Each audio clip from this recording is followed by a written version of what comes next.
ete mobateli ya etonga oyo okokufa. Tu vas aller en enfer. Okokena lifelo. Parce que tu as rejeté Dieu. Po ete yo bwakisi Nzambe. Dieu suscita une nouvelle génération. Nzambe a bimisi génération mususu. Il commença avec Josué comme conducteur. Bandaki na Josué lokola mokambi. Lui et Caleb. Yena Caleb. Maintenant, remarquez. Siko tala malam. Comme l'église a manqué. Tala eloko église ezangi yango wana. La chose qui a été dans l'église tout le temps. Likambo wana yango nde motesenge dans l'église tango nyonso tu. Mais qui n'est pas encore reconnu. Bango bazokoma koyeba te église nyonso bazoyeba makambo na te. Les dons de l'esprit. Don oyo ya molimo. Amen, amen. Amen.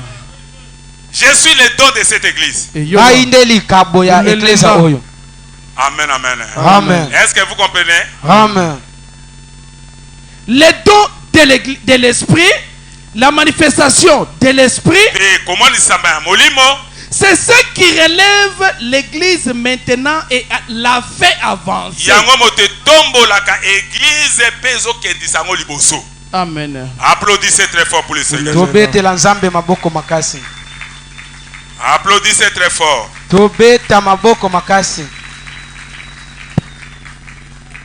Est-ce que vous comprenez? Amen. Oui, c'est la raison pour laquelle Moïse a reconnu que cette voix qui lui parlait était la voix de la parole. Il savait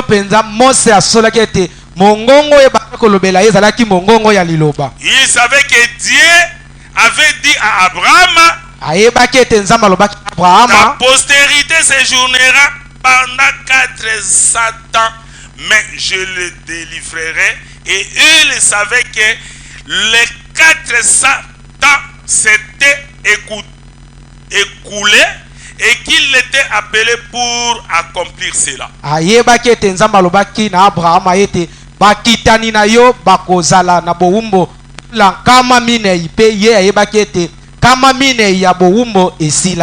Amen, amen. Amen. Tel que vous êtes là, vous étiez dans l'esclavagisme, dans les dénominations. Est-ce que vous comprenez? Votre temps de l'esclavagisme est terminé. C'est pourquoi Dieu a envoyé quelqu'un pour votre délivrance. Est-ce que vous comprenez? Amen. La façon que vous êtes arrivé dans ces lieux, c'est quelque chose d'étonnant. Si vous voyez bien, toi-même tu n'acceptes pas cela. Tu n'avais pas accepté cela. Tu n'avais pas accepté cela. Amen, amen. Amen. Dieu sait comment il peut vous appeler. Il sait comment il peut vous ramener dans ces lieux. C'est pourquoi vous êtes là. Applaudissez très fort pour le Seigneur. Amen, amen. Amen. Rapidement, rapidement. Pourquoi il fallait que ce soit les 186 hommes et femmes. Promis que dans ces derniers jours, il répandrait sur toute chair.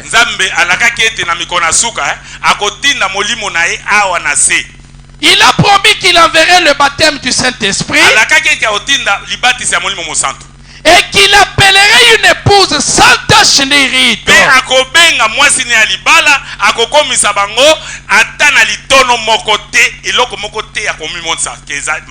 Il a promis de faire cela. Il le fera. N'écoutez pas ces mercenaires. Ils vont vous égarer. Le Saint-Esprit est le berger qui vous nourrit.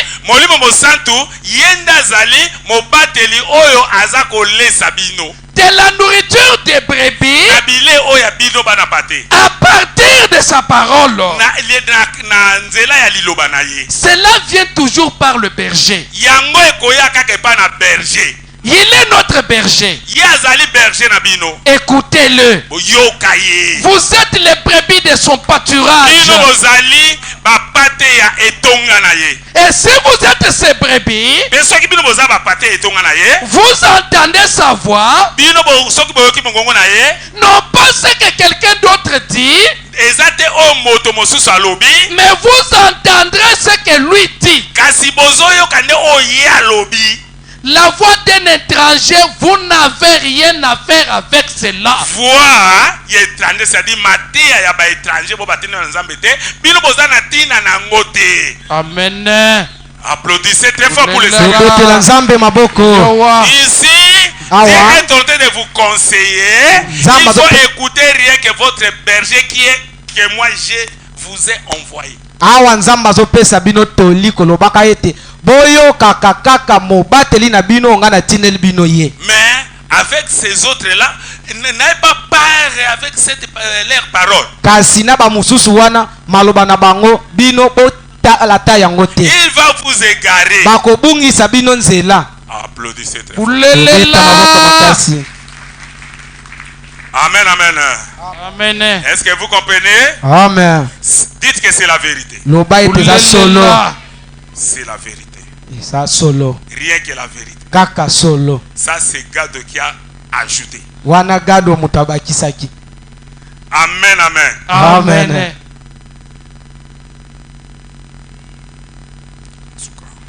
L'ange du Seigneur 10. Hébreux 11, 2 déclare que Dieu rend témoignage à ses dons. Hébreux, Bible. Ezol bakenzambe andi misaka moto atindi oaza to église. Un homme peut dire pratiquement tout. Moto akoy koloba ne onyon sa koloba. Et j'admettrai qu'il y a beaucoup de choses qui sont dites au nom du Seigneur. Ezana makambo ebele.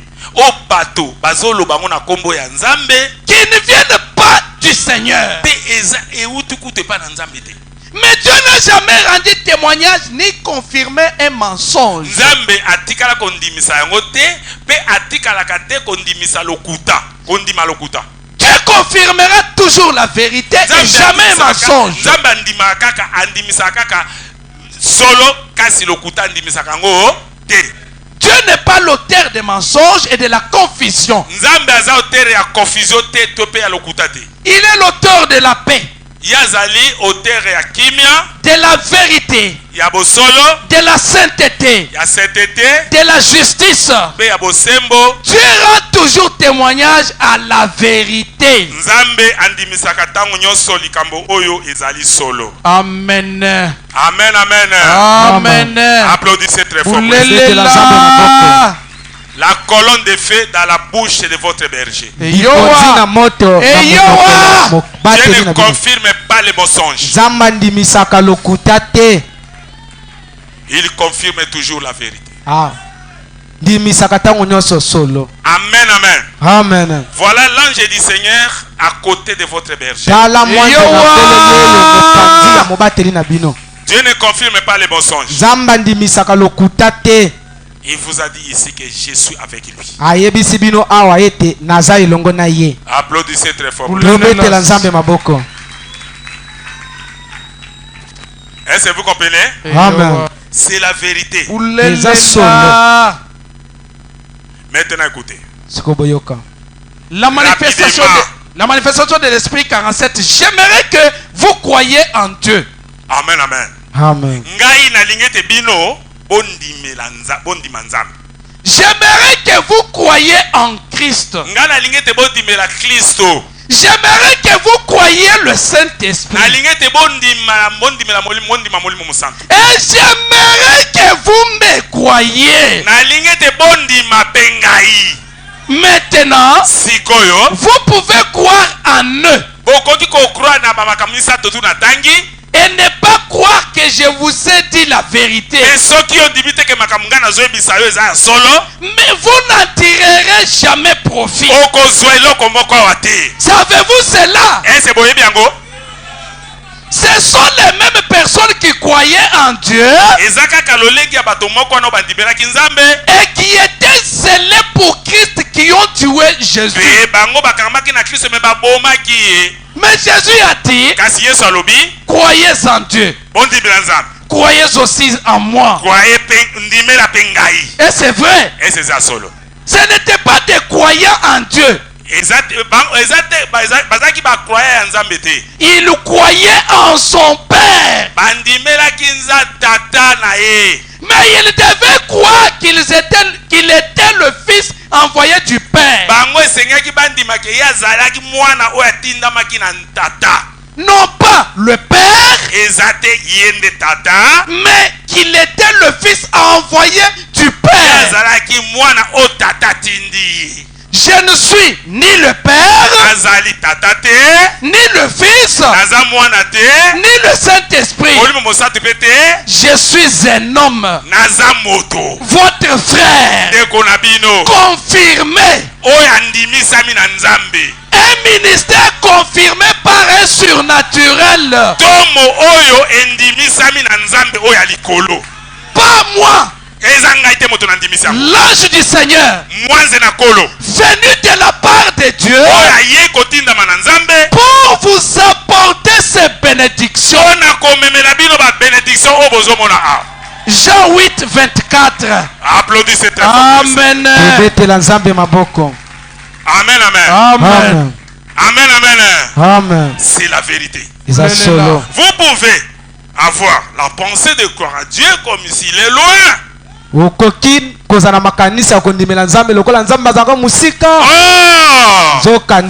est déguisé. Amen, amen. Amen. Il est devant toi. Mais vous ne comprenez pas. Mais maintenant comprends. Amen, amen. Amen. Applaudissez très fort. Bandeko. Tozala pena na mayele to tangi classe. Bon, classe pesa so tangi mingo komiso musika to tika no classe. Amen, amen. Poso tango komiso musika. Bulelela. Otolo baboy. Moto aluki musala kene pa la ministre ya mbakaite. Hein? 5 ans. Aya mbakaite. Mais aye c'est passer la tourni. Ser yo zaka mobilité. Ti azali papa. Bongo na mona ko na église tende. Ote papa soki aye toli ate pona nda kuna yeso abiminde toli aka mwa loso kana mafuta. Et ça za mikanda musala. Oui ezali. Yebisa ya. Amen, amen. Nzambe siko moto bengi. Est-ce que vous comprenez? Quand la personne était venue, pasteur a tourné, mais comment c'est là que il y a ah pasteur, ils a kobo ya te koya. Mais nanda ko so moni place na vandi. Na vana beta moko bo mais soki na bimite pasteur. Nda ko kozo atalo sote. To sala boui. Na tourné ozana mikanda donc ba CV to tanga bo ozana mikanda ko luka musala. Oui ezali sera ibsenga na ena. Oui na ngobo. Est-ce que Lucas na luki musala abina tambo na makule pa ministre 2 à 3 ans. Mais to kuta nakate ala singa kutu sapato tala ndenge katana. Nabi c'est vrai, bon ça va. Lelo ozo kuta na yi. Lelo aza ko engagé yo. Est-ce que bozo pour là après ce dossier vanda afuka mina prier pour na esi na zu dossier na pesier lelo bazo yamba yo na ministre oyo mbona na kanete pendant 3 ans lelo pesa ko engagé yo est-ce na ba te lobby lelo kaka tango ake akomi on dirait que bazo zela ko zela moto moko boy ya beta di solo boy abi pasteur na libanda ya place bazo ke dewara place ministre za kanjete mwezana akuti moto moko atelmi wana tango ya zokota ka boy pa abengi ayambe mama boni okewa ote na kepa ministre c'est vrai ya tokitoke na yo ba ke na boti ba komi kuna a présenter pa na secrétaire mama ko akote pa na ministre a tini secrétaire zoye akota tango akoti kuna ba sololi engagé pe albi lobby yakobanda musala bakutani pe aza engagé même jour. Bon, yo il bisangai. Nana aluka musala. Tobenga mutu moko azoluka musala na mikanda atema yo solo anaye opese musaka ba engagé ka lelo ba saka le to. Amen, amen. Moto ezo sala makambo wana. Amen, amen. eza moto yo azaka te nzambe. Amen amen. Amen amen. Amen. Nzambe tango atindi mutu. Mutu anakenda kate yemoko. Tango to tangi Israël. Amen amen. Alba ita ko délivrer bana o ya 400 ans na Israël na Égypte na Samé. Abike main à Moïse. Puisque main à Moïse c'est la main d'un homme. Loboko ya Mose ne loboko ya moto. Mais comme les loboko na moto, c'est-à-dire tant Moïse a saibo Nzambe, tant Moïse a saibo Nzambe, tant Moïse a saibo Nzambe. Est-ce que vous comprenez? Applaudissez très fort pour ça. Tobete la Nzambe maboko. De Nzambe alataki nzoto ya Moïse pe akende pour na délivrance ya bana Israël. Pe abimisi bango. Applaudissez très fort pour ça. Tobete la Nzambe maboko. Moto o Nzambe azotinda ye, c'est-à-dire tozoloba na etindo ya solo. Po bato mingi bazo déclarer makambo na komo ya Nzambe beza Nzambe te. O Nzambe atinda Nzambe atindi yo. Wapi ba signe ozo la seke Nzambe atindi. Amen amen. Amen. Bakangi moto na Belgique. Na butu babanda ko luka aza irrégulier. Aza mikanda te. Mikanda ne presque si la mais ba luka kaye. Baba kangi na butu. Babote ba téléphone makambo surtout. Pas trop place ya salaka. Nde abengi mwasi na ndako abino. Par exemple John abakangi na ba soda ba policier ba kenaye. Ah, baba ndi ko lela. Pas numéro nanga comme ayebi abengi parce que bakangi mobana nga bobo azolela na chambre soko yoki nazo ka on a téléphone ke moto yo azomi beta azokokati. Beaucoup na so bakangi yo na irrégulation ndengona, ça dit ezata ebele to bako kondana comme des années. Amen amen. Na ebisi e komi tungisa mate. Vanda calme, eze sous problème noté comme premier ensemble. Nazo tinda lange azo zoye azo zongisa ina ndako. Est-ce que vous comprenez? Pe na bondeli après quelques minutes batiki azongi. Na tuni batiko ndengeni. Est-ce que ça ba police bakanga bité? Ba police bakanga nga bake batenga na kasho. Na selile. Siko bango bake. Albi ba police mosusu. Nde baye ba fungo se babino ozana problème te kenda mais ba pese moi condition moko na bosani ndenge alo ba yebisa nga za téléphone nde aya ko bimake ba police wana te ba police mosu ezaki ba ange. Applaudissez très fort pour le Seigneur. Tobete la Nzambe maboko. Tozolobela makambo Nzambe te comme sentiment moko boye to comme tozoloba nde ba misalo ezo salme za réel. C'est ça Dieu. Bongo nde Nzambe. Amen amen. Mais ça te oloba maloba kaka ozoloba ka makambo moko boye na kombo na Nzambe te onazo te abino eza makambo boye bezo salma bongo. Est-ce que vous comprenez? Amen. Applaudissez très fort pour le Seigneur. Tobete la Nzambe maboko. Koko nanga moko Nicole. Naboni azate. Azamwa. Azama malade avant na divan. Fièvre. Ngana koti na ye nazokota. Nake na chambre. Comme ya tie moto na divan boy. Taka koko nde bazala ka so bato afai monso ko simba. Ta na simbe kana le nga ebila nga simbe kana leki. Tango ayebisi mama kuka simbe nga mena bikimba na moko bondeni. Amen amen.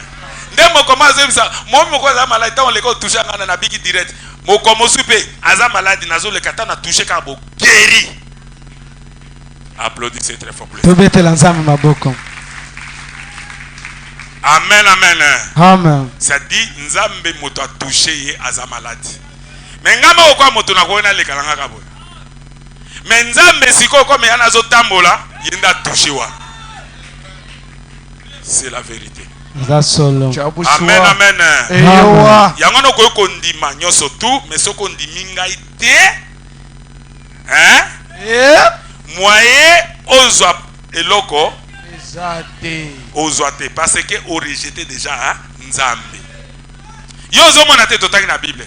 Bato na ya mboka wana Lione. OK, bakangi. Tala banzambe sous forme ya bato baye na mboka na biso pona nini pour la fixer kaije a moni ki azana foi abi aller tellement tout droit tambola ya tellement tamboli directement bato batena na baza banzambe. Applaudissez très fort pour le Seigneur. Amen, amen. Amen. Makambo oyo tozoloba. Ce sont des choses vraies. Amen, amen. Amen, amen. Amen. Yo esengelo croire nango.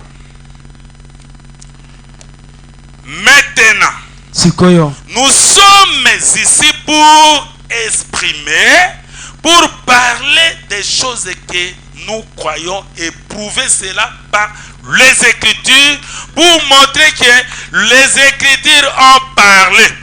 Biso toza a pona koloba pona kotalisa makambo o toza koloba kati na makomi koloba ka ete makomi de lobi. Tant fait bien.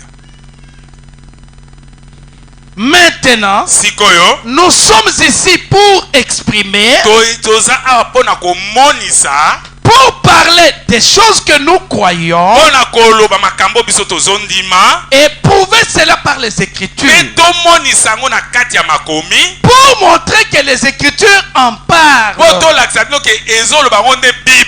Et ensuite, que Dieu vienne prouver cela, montrer que c'est vrai et qu'il rende cela réel. Amen.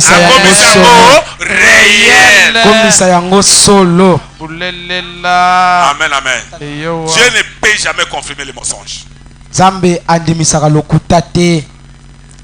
amen. Amen. Est-ce que vous comprenez? Amen. C'est la vérité. Merci Seigneur Jésus.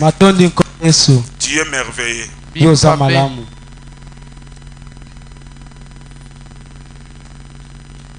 Mutumoko yaka mokonzi munene il fallait comme général.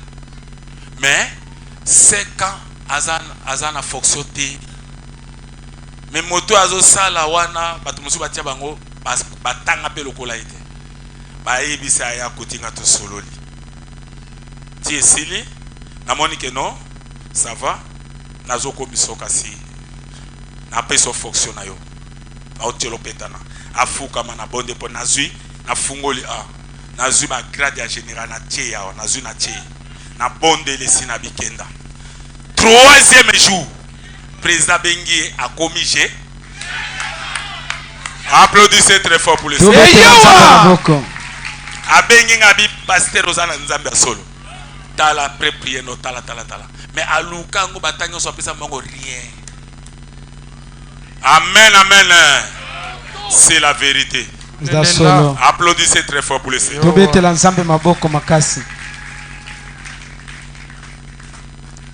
Et certains parmi vous prédicateurs qui êtes ici, avec tous ces diplômes collés sur vous, le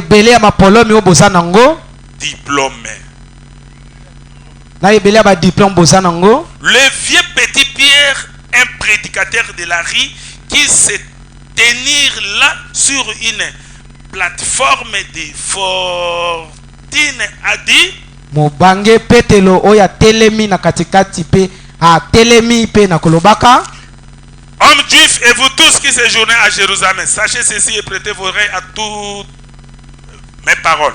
Bayuda bino bato nyoso bozaka ta Yerusalem boyoka makambo o pe boza na bokebi na maloba na ngai. Ces gens ne sont pas ivres comme vous les supposez. Batoyo balango te motino bozoka nisa. Frère, il a pris position pour ces groupes-là. Ndeko ya zwake telemelo pona bato wana. Mais c'est ici ce qui a été dit par le prophète Joël: dans les derniers jours du Dieu, je répandrai mon esprit sur toute chair. Ezande awa motino mosajo lobaki na mikolo na suka na kosopa molimo na ngai liko na zoto. Vos fils et vos filles prophétiseront. Et si mes servantes et si mes serviteurs, je déverserai de mon esprit, je ferai paraître des prodiges en haut dans les cieux et des miracles en bas sur la terre et des colonnes de feu et des vapeurs de fumée avant que vienne le jour grand et terrible du Seigneur. Quiconque invoquera le nom du Seigneur sera sauvé. likolo na basai na ngai ya basi na mbali na kosopa molimo na ngai likolo na bango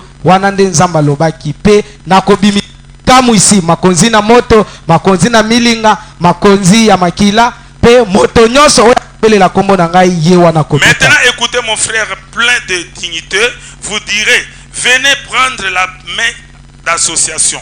Siko yoka penda yo ndeko mobali oyo tondi na lokumo bazoye biso siko yaka to simba yo loboko po okisala mosala. Nous allons prendre une salière pour vous asperger avec un peu d'eau. Tokozwa mwa kinyungulu tokosopela yo mwa mai likolo na yo. Vous mettrez à laisser pendant 6 mois.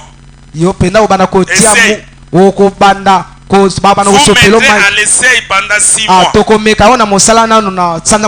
admettre par une lettre. Quelle honte! Et vous les baptistes, vous les catholiques et tout comme ça, vous venez et vous les plongez dans l'eau. Et il continuait à fumer la cigarette et d'aller au cinéma et tout. Et il entre dans l'eau du baptême au pécheur sec. Et il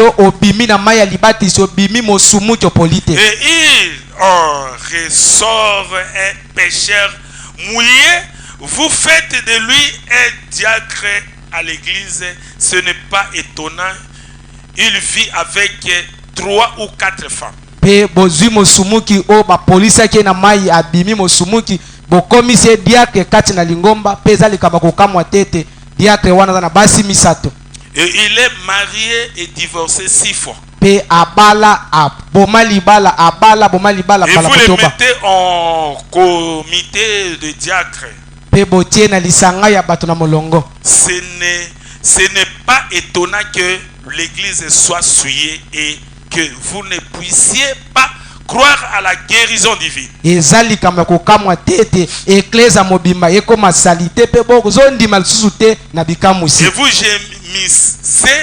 vous gémissez, vous criez et vous faites des histoires lorsque le réveil du Saint-Esprit frappe qui s'inso, peut-être que je ferai mieux de m'arrêter. Pe bino bozo lela bozo ganga pona makambo na bino bozo zwa eloko te nzoka nde bolamuke komi na kinsenso pe bozo yeba te. Amen, amen. Amen. Applaudissez très fort pour le Seigneur. Le réveil est arrivé à Kisenso. Bolamuke komi na Kisenso. Dieu est arrivé à Kisenso. Zamba komi na Kisenso. Pour la délivrance des gens. Pona kokango la bato. Pour la bénédiction des gens. Pe pona mapamboli ya bato. Il faut que tout le monde puisse venir pour obtenir sa délivrance ou sa bénédiction.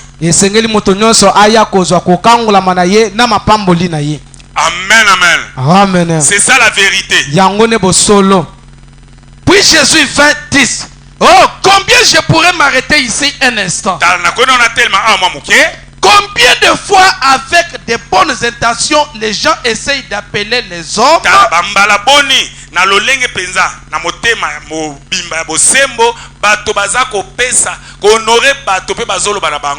en dehors de la volonté de Dieu? Révérend pasteur. Oh, révérend pasteur, pasteur. Un homme devrait connaître absolument son appel. Vous devriez savoir ce que vous faites. Et non pas juste y aller au gré des circonstances.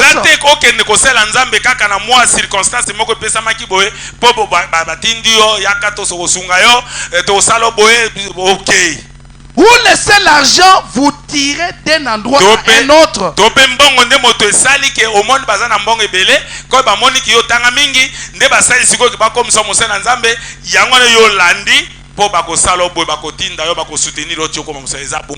Ou la popularité. Peu importe combien vous êtes populaire, ou combien vous êtes riche, vous devriez toujours chercher d'abord la face de Dieu pour connaître son plan et sa volonté. Eh bien, Quand Lazare était malade, cela semblait étrange que Dieu n'ait pas voulu revenir. Par contre, il a dit, je suis heureux de ce que je n'étais pas là. Parce qu'il l'aurait persuadé en disant, mais pourquoi ne viens-tu pas ici? Pourquoi ne veux-tu pas faire ceci? Et pourquoi ne le ressuscites-tu pas? Et tu en as ressuscité tant d'autres.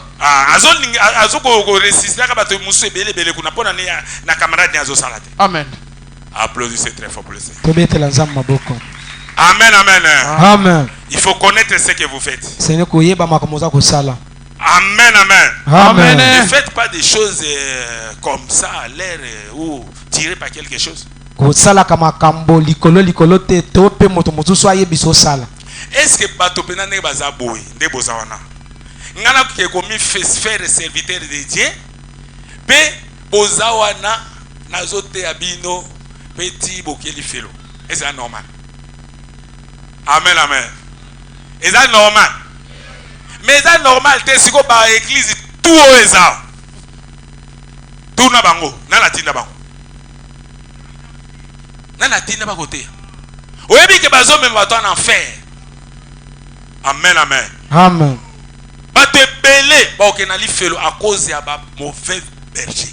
Atina ba bate lipate ya mabe. Motazo ke osa musala nzambe pa zo mbongo topi pa sala ni surtout pa zo mbongo. Ba ko sa musala. Ana nzambe te loko moko te matea moko ya lokuta zote ya mako pamba pamba zanga tina. Ba prophétie moko ya lokuta. Pe bato bazana eloko eka musanga ke no. Bon. Bato penda comme batea mité la vérité, moi ba pe fausseté exact. Amen, amen. Mais nzambe asungi bino ke amema bino place au vérité zali. Likamo na likamo zoye bango correctement na Bible zoloba pe eloko ni juste zali. Amen, amen. Amen. Applaudissez très fort pour le Seigneur. C'est la vérité. Rapidement. La préparation 88. Eh bien. Madame. Autre chose. Eh bien. Madame. Maintenant, mon garçon. Sikoyo, mwana nanga. Je crois que tu dois devenir un ministre.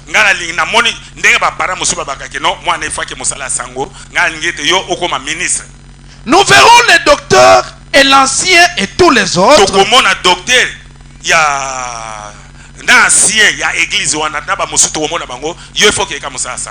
Et nous te donnerons la main d'association. Nous t'enverrons à un séminaire. Et nous t'enseignerons tout au sujet de cette chose. Ce n'est pas du tout cela. Non, monsieur. Ce n'était pas là la préparation de Dieu. Il a dit, attendez dans la ville de Jérusalem jusqu'à ce que vous soyez revêtus de la puissance d'en haut. Et lorsque le jour de la Pentecôte est effectivement arrivé, voici venir un prêtre sur la route. Est-ce que Isaac est prêtre moko yona zoya na nzela? Tenant une boîte. Asimi boîte moko. Et il a dit, oh, voici la sainte. Ah, t'as la sainte. Non. Voici venir un prédicateur protestant qui a dit, je vous donnerai la main d'association. Non. Voici venir les anciens. Ils ont dit, nous vous enverrons dans les champs missionnaires. D'abord, nous devons prendre cet étudiant. Non. Non. Mais tout à coup, il vint du ciel un bruit comme celui d'un vent impétueux. Cela a rempli toute la maison où il se trouvait. Des langues séparées semblables au feu et se posèrent sur eux. Il fut rempli du Saint-Esprit. Et là, dans les rues et à travers le pays, des miracles et des prodiges et autres. On mettait les gens à l'ombre de cet homme. On mettait les gens et ils étaient guéris. Les critiqueurs se sont moqués d'eux. C'était là la préparation de Dieu. Dieu n'a pas changé son plan.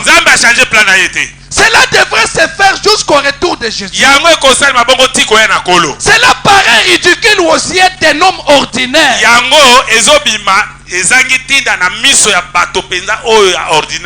Eh bien, en voilà une idée. Vous voulez dire que je dois aller là et agir comme un fou?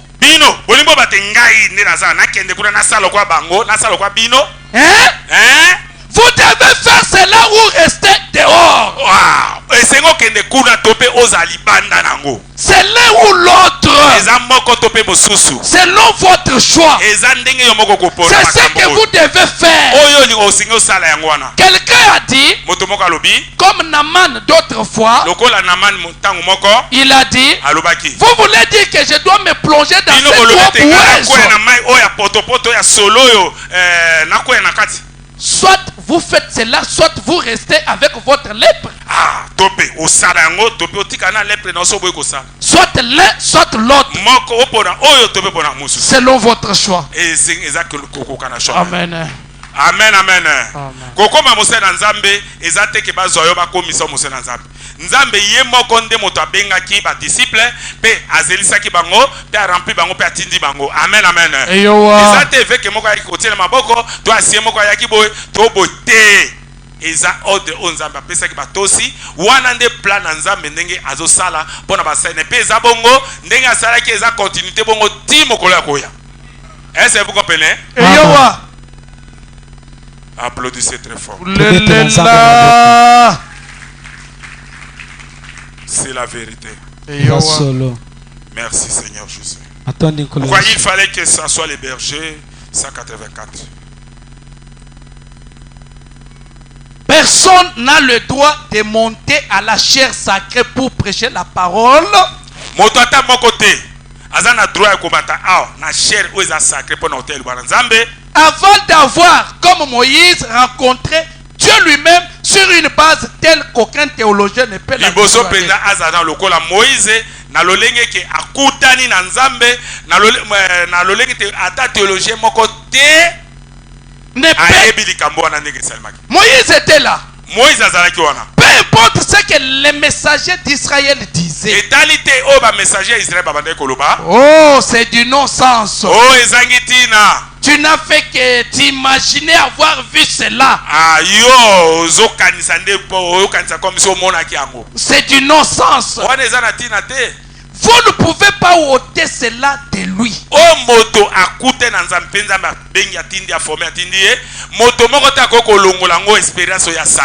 Il en était sûr.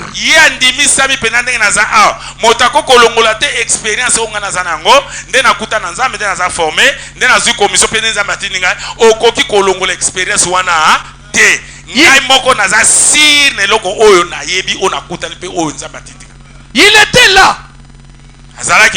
C'est lui qui avait expérimenté la chose.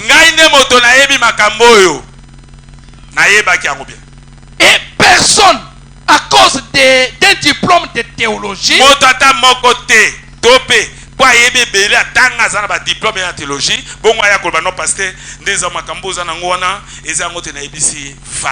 amen, amen. Bolanda. Ezaki na docteur moko boye, aza docteur presque aza ko superviser Afrique. Azaki na malade moko ya gorge. Ana Équateur côté frère les Razai. Congo ne Congo. Ayaka malade et comme déjà na ba pourcentage belé donc il faut me mettre na malade wana so ba opérer et ils na 90% ya toujours kufa. 10% kaka ya kubika. Amen, amen. Baibisi a coopéré te yokutana na passer Charles Bosolo là et ko ça peut que mamusu pas coopérer mais attaque pas coopérer mais il faut passer Bosolo ya bon diapona. ayoki po moto na bonda pona ya bika correctement tout nde ayeto kutani azana maladie ya diabète amelaka si loko tu ya sikali ya makasi metanga eto solo ne botie sili nzamba ebisi ngai na sala sucre belé na verre na tia mena baso yango melango. Amen amen. Tango na sali na bino ndenge za boto solo limakamyo surtout mais pour la malade na yo na obonda pona yo nzamba zo bikisa. Mais recommandation pesami ozo mela sucre nazo balo yango meme. Ngai ba te kiaza malade na. Ba moko pasteur. Je suis désolé. Désolé de quoi, docteur? Mais il y a un cycle à mon côté na melaka. Si vous ndenge nini, et c'est nzamba yebite que ngana melaka cycle te après ça ngare commencer à cycle. Na simba kata cycle te namba cycle ata ba bloko to cycle na lera te. Na yebisi docteur. Bomba mayele na yo. Ndenge na yebisa na bi bomba mayele na yo. Omoni oyo yebisi c'est le docteur de tous les docteurs. Oh ndé. C'est le docteur des docteurs. Ya lekimi nganga nyoso. Maeno a classe bomba yango. Afandi. Azape na catholique dit ça. Bon, abibon. Pona yo. Lokwa no ki ba témoignage belé ba to azobika na ndibi kaka. Na lobi bongo. Na bote sila mele etika na bite mele sisa. Tiens les tamagnons surtout. Et si na bonne épaule. Amen amen. Moi nana ya lobi boy. Papa, pour benga ba opérer na ngaleba. Dans quelques jours on a dans 3-4 jours. Te papa ba opérer au kudate, il y a pas aux États-Unis na charge na ngai, il pas bon ba opérer pour ba spécialiste côté bazai ba ko opérer bien. Et si ba fouter les biens akei. Akomunga ba taille maladie boy zati. Amen amen. Babi non mais toko pere ndeni bandika mukie. Ok zake pere si ndeko ko sezolo ngade lim. Etika bandika mukie o mo to pere exact. Ok zaki ne belé si ndeko c'est plus déjà azalaka nango bambula et belé. Applaudissez très fort pour les. Sobete la nzambe maboko. Est-ce que vous comprenez? Amen. Makambo toza nango a. Soko li kondima ondimi soko li kondima te italio ube otika libanda soko ndimo ondimi so ondimi te vanda libanda italio bon. Amen amen amen. Kozo maele na yo te oya nango awa omona comme si eza bongo te bon soki eza bongo te oya yo eza wapi lakisa oya yo tomona pe esali na banani boni bazui solution na ba problème na oya yo maele. Amen amen. Bato balobaka makambo ebele yo moko zano na eloko moko te oyo déjà oya biki ya zo biso likambo yo zo contredire oya yo za nango oyo biki sa déjà bato eza wapi. Applaudissez très fort pour le Seigneur Jésus. Ou d'un quelconque diplôme de docteur n'a le droit de se tenir derrière la chair pour proclamer le message de Jésus-Christ avant d'avoir premièrement rencontré Dieu face à face dans la colonne de feu. Il n'a pas le droit de se dire messager. En effet, tous les théologiens du monde ne pourraient vous en dissuader.